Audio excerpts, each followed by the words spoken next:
Hello, my friends, and welcome to Words of Wisdom Wednesday. I've heard that several of you are actually going, "Hello, my friends," because apparently I am contagious. But thank you. I'm Kathy Weaver, and I am part of the fan club for Delinda Lane and the Fun Fearless Female global community of Christian women. And yes, it is Wednesday again. Can you believe it?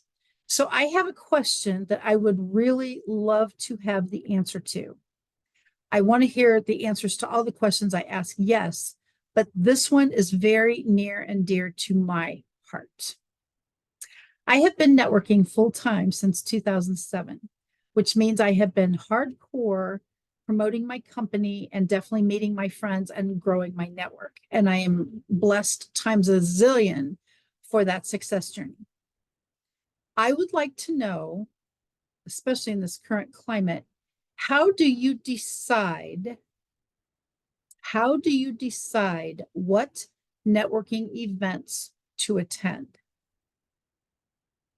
Absorb that for a second. How do you decide what networking events to attend?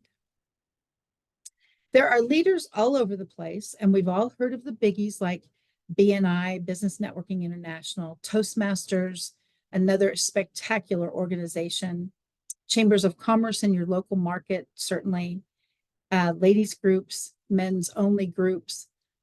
There's just networking groups all over the place. American Club Association. There are huge groups everywhere. And I would love to know, how do you decide which one or ones to go to? You find a group that you love and focus on it. Okay. What causes you to stay? What causes you to leave?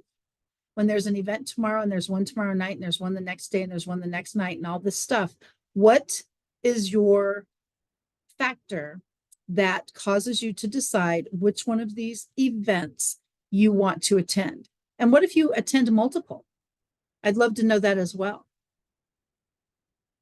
Then let's go another step.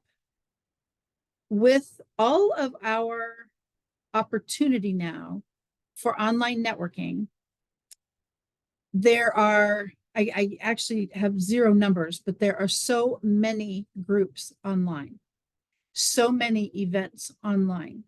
How do you pick which one or ones to go to?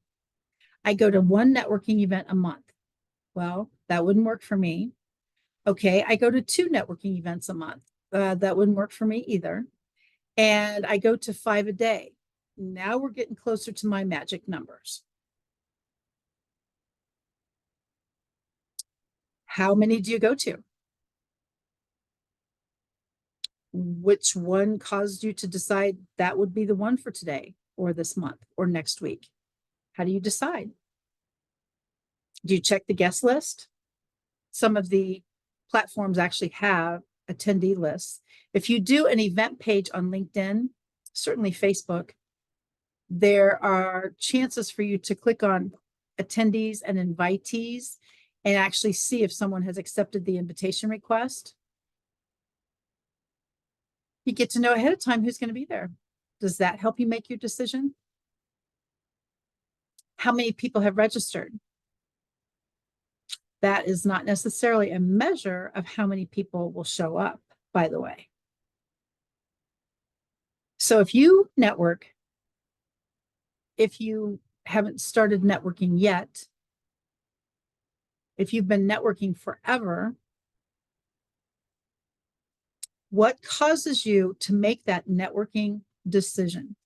Which means all of a sudden you're going to go to this event, bring a friend. That would always be fun, even if it's virtual. That's always fun to bring another person with you to introduce them around, which I love that part of networking, collaboration, of course. What causes you to say yes to an event? And then, of course, even in the comment section of this video, what causes you to say no?